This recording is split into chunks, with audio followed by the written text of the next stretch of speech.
Hi, it's Paul from Model Builder International. Don't forget to subscribe. The link is down there. Click on that to get notified of all the future videos, be they competitions like a Christmas giveaway perhaps, and new reviews, builds when I get the time. Today we're going to have a quick flick through some of the pages of Luftwaffe in Focus number 27.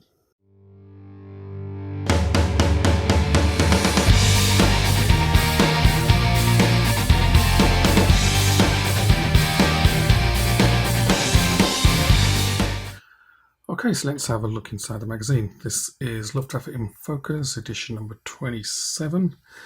And just for interest, the edition 28 should actually be out by the end of the month. A quick turnaround on these two editions. Best place to get this is, for North America, is directly from the publishers, to be honest. And the cheapest way to get them is via a subscription. They turn up, basically they're wrapped in paper and inside a big cardboard envelope. So they've always arrived in pristine condition. So inside, usual format, glossy paper throughout, English and German text. The English text is perfect. Contents down here. And I'll just go through a quick sample of the pages. I'm not going to go through them all, but just give you an idea of what's in here. So we start off with training aircraft, which is these two photographs here. Editorial, readers forum, more training aircraft with Luftfahrtverlag-Start C7. Photos with a story, reconnaissance aircraft, bombers, personnel emblems, aircraft in focus. That's a good chunk of this issue is a bunch of colour slides have basically say be discovered or published for the first time.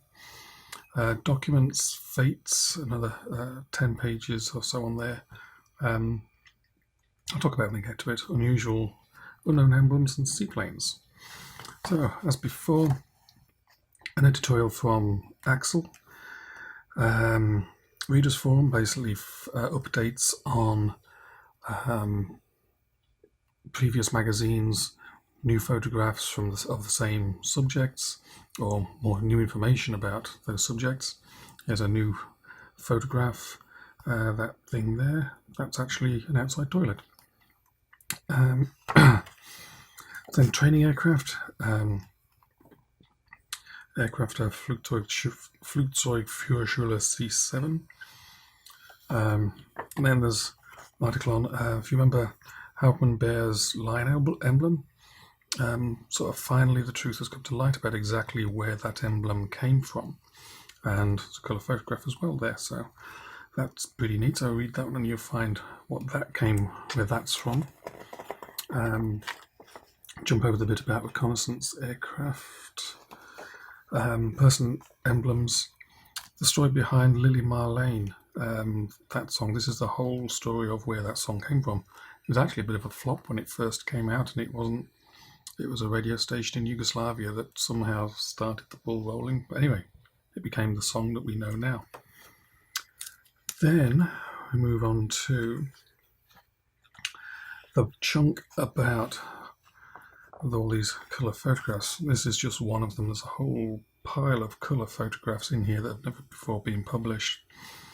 There's a lot of new information here about the particular unit that they're from, because now we know the exact colours that certain things were.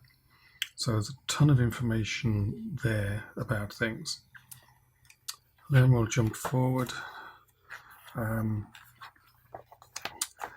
night pass, an overnight pass for somebody in the Luftwaffe. And we know all the stories of, should we say, the main aces of the Luftwaffe, but often the people who didn't make the headlines so much, their stories are not so widely known. And it's kind of ironic, really, that if he'd been in an Allied Air Force, he would have been an ace and would have been in the newspapers. But this is Hauptmann Fritz Geisshardt. And basically it's the story of his last couple of sorties and a bit of his history in getting there. But lots of good photographs and lots and maps just describing exactly what happened and where it happened. Here's an unusual photograph. A father and son meeting up at some random airstrip in Russia. Often people wouldn't see other family members for years at a time. And sort of, what's the chances of a father and son meeting up in some random Russian airfield? Unknown emblems, a new emblem, the owl staffel. And there's photographs of, should we say, different variations on this and on different aircraft as well. And then there's a map of where the unit was, and a couple more aircraft with different variations of that emblem. Then get to the end, advert for the emblems of the Luftwaffe Volume 1, which we've reviewed here, and also the decals from the book as well, which is also reviewed here as well. And then the last bit on the back cover is seaplanes and how they can still just come to harm just by being there. This one was obviously moored up somewhere it shouldn't have been, and the tide went out and ended up sat on a bunch of rocks. And this one is actually sinking. It's may well still be there underwater there.